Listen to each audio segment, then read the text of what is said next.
article last night that was saying that essentially one of the reasons we're getting to these arguments about wedge issues or discussions of wedge issues is that there's no difference between these three candidates on the issues.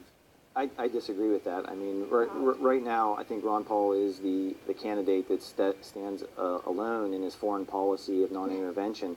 And I think that's one of the things that are attracting many of the independents and Democrats, like you've talked about, and libertarians. This idea that we're the world's policeman, 911, anytime there's a problem in the world. I was in the Navy, and I was also an officer in the Army, and there's a strong feeling that we're doing too much around the world and that we're overextending ourselves. Ron Paul is very strong on national defense. He's against the militarism around the world, going around patrolling the world and putting our troops in harm's way. I mean, just this week we lost 4 troops, 2 officers in Afghanistan. They were killed by their Afghan counterparts because of this whole Quran burning issue. I mean, if this is the type of allies that we have in this war, I think it's really time to bring it home.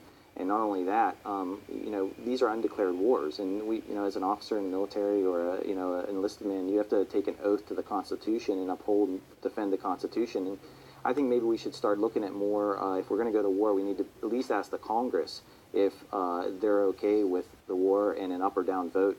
And Ron Paul stands alone pretty much on that issue.